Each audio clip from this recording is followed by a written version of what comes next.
Most agents look at their database and they see a list of names. I want to show you something different. I want to show you that what you're actually looking at is a $250,000 asset that you've been leaving on the table. And I'm not going to just tell you that. I'm actually going to show you the math. Because once you run these numbers on your own database, you're actually going to realize that the leads that you've been paying for or the prospecting you've been doing where you're just chasing people are completely unnecessary. See, the business that you need is already right there. You're just not working it. Now, here's what I want you to keep in mind as we go through this video. The math that I'm going to show you is going to make complete sense. You're going to see it and you're going to think, okay, I get it. I understand why this works. But there's one piece of this system that almost every single agent gets wrong when they try to build it on their own. And it's not the piece that you might expect.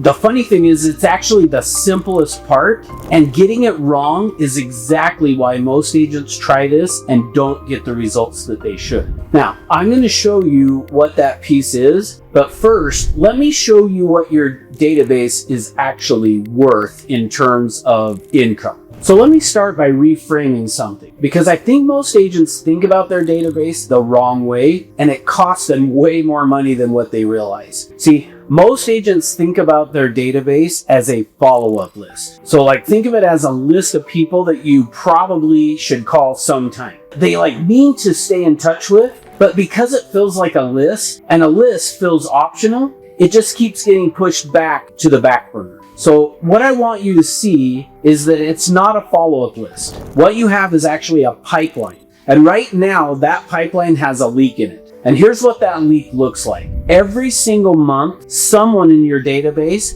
has a real estate need, or they know somebody who does. And they make a call, and the call doesn't go to you. It goes to somebody else. And they don't do that because they don't like you. It's not because they had a bad experience with you. But the reason is you went quiet after the closing, and then somebody else stayed in front of them. Or you actually have talked to people and you assume they remember that you sell real estate, but the shelf life of that doesn't last very long. So stop and think about what went into building those relationships. The showings, late night phone calls, the negotiations that went sideways, and then you helped them through it, the stress of an inspection period, and the closing day. Now, in terms of people that you already know, you have built those relationships over time, helping those people with other things, maybe coaching their kids. You helped them in another job. You helped them with some other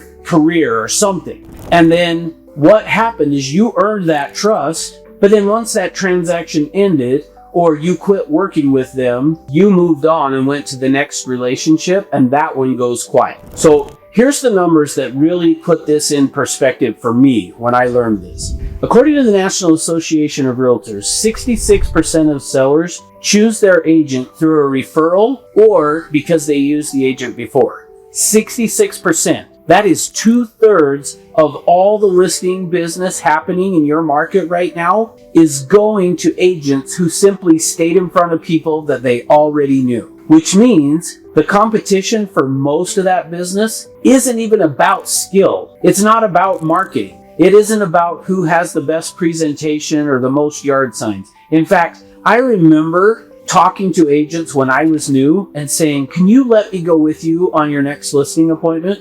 And no one ever let me go with them. And I figured out later it's because their business was coming from referrals. And so they weren't having to go do a presentation. They were showing up and saying, "Here's the papers, here's what it says, go ahead and sign." See, it's about who stays top of mind, and that's it. So the gap between where you are and where you want to be is not a skills gap. It's not a market gap, it's a systems gap. A systems gap is very fixable. So let me show you what that math looks like, because once you see this, you're going to see the power of it. So I want to walk you through a simple math problem to show it to you.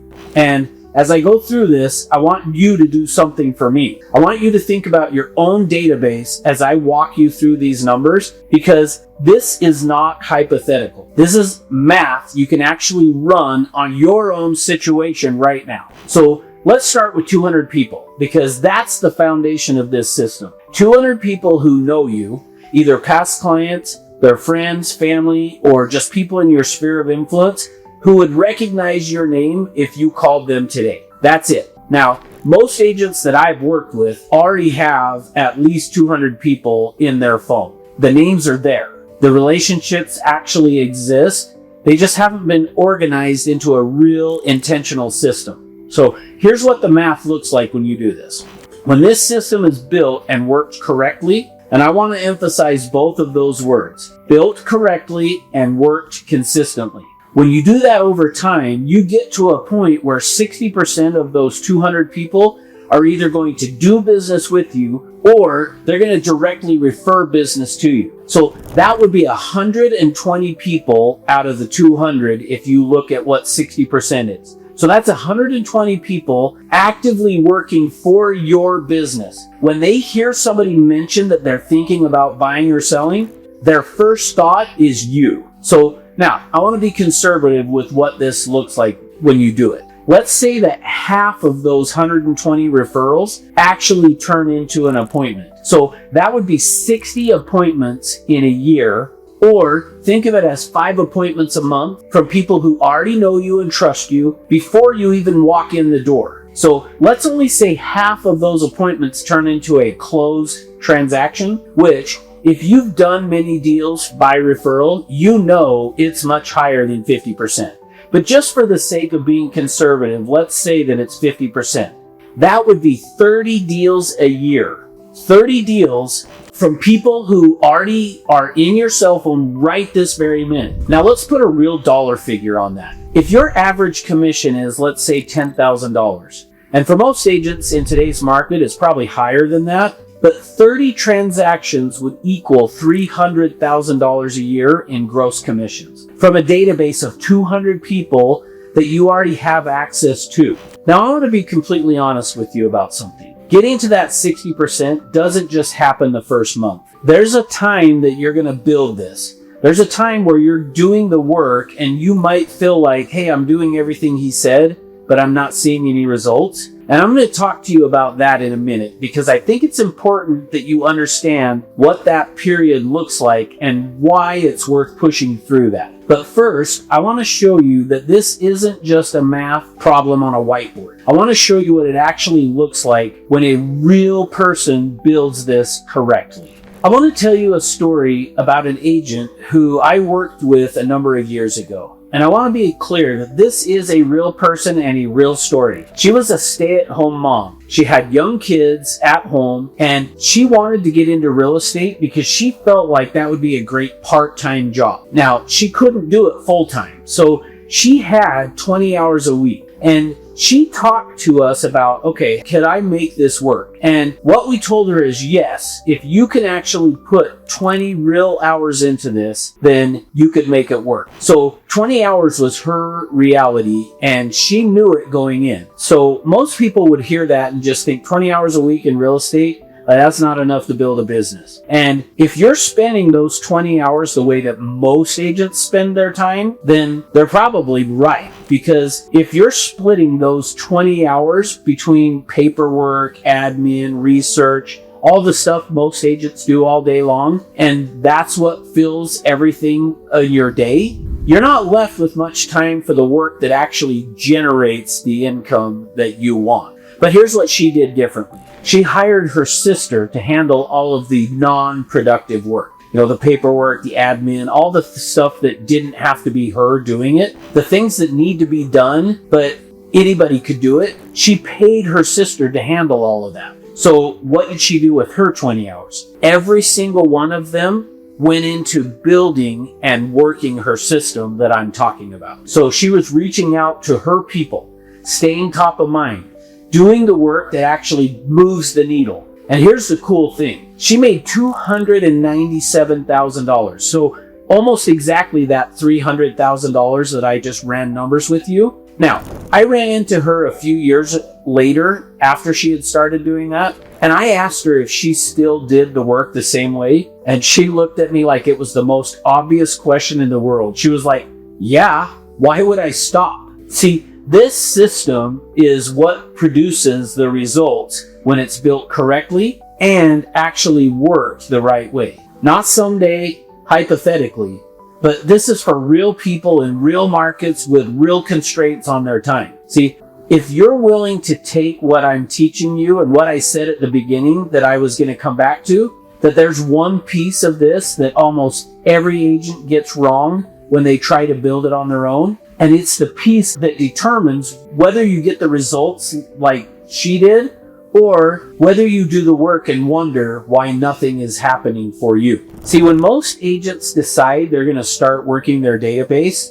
they treat that database as an open system. And that one decision, without even realizing it, is what breaks the whole thing. Let me explain what I mean by that. An open system is a database that just keeps growing bigger and bigger. You add people whenever you meet them, any chance you get. You never take anybody out. See, the list just gets bigger and bigger and bigger over time. And it feels good, and it feels like you're actually building something. And in fact, I've heard some people say that you're going to get a 10 or a 20% return, but they don't, because they treat it as an open system. And here's what's actually happening with that is the math that I showed you a few minutes ago, the 60% referring that turns into 120 referrals and 30 transactions, that math only works inside of what I call a closed system. The moment you open it up and you let it grow without any boundaries, the percentages start working against you instead of working for you. See, your workload just increases and your ability to stay consistent in front of everyone decreases dramatically. See, that's what causes the problem for most agents is the referrals then get diluted and the system that was supposed to make things easier starts to feel like just another thing you can't keep up on. And you start letting it fall through the cracks. A closed system is different. See, it has a fixed size and it has boundaries. And because it has boundaries, you can actually work it. It stays manageable. You're able to be consistent and you can do it intentionally in a way that actually compounds month after month and year after year. Now, the specifics of how you structure that, how you decide who belongs in your system, how you manage who stays in it and who actually you're going to pull out, how you work it in a way that keeps the percentages moving in the right direction so that over time it gets better and better, that's the framework. Now, there's enough nuances to that I'm not going to try to compress that into a few minutes here, because if you take a piece of it without understanding how they all fit together, it won't produce what I'm describing for you. But here's what I want you to take away from this.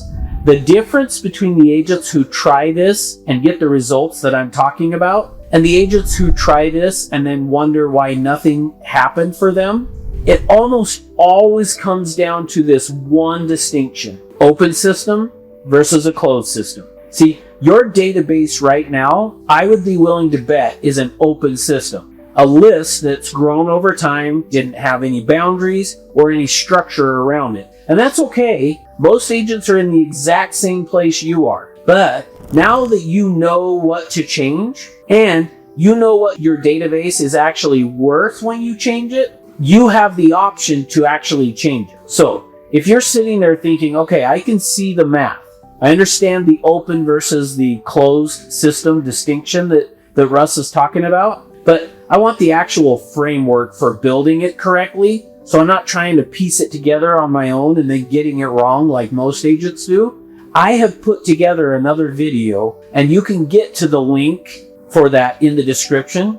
And I call this program 30 Deals in Your Phone. It shows you exactly where your next 10, 20, or 30 deals are right this very moment, and they're in your phone. And there's a 3-phase system for turning that database into a predictable referral engine, where I actually go through your specific contacts and help you map out the transactions that are already there waiting for you. So go click on the link in the description, watch that video about 30 deals in your phone, and then fill out the short form, and I'll jump on a call with you and I'll show you specifically, not generally, where your deals are right this very minute. And if nothing else happens, open up your phone today, start counting the people who already know you, and would pick up if you actually called, because that's your database. And right now, it's time to spend calling those people, because it is worth way more than you're getting from it right now. Hopefully you'll click on the link in the description, and I'll see you in the next video and show you how to put this together. And then we'll jump on that call and walk through your specific challenges, and I'll give you specific ways to help you.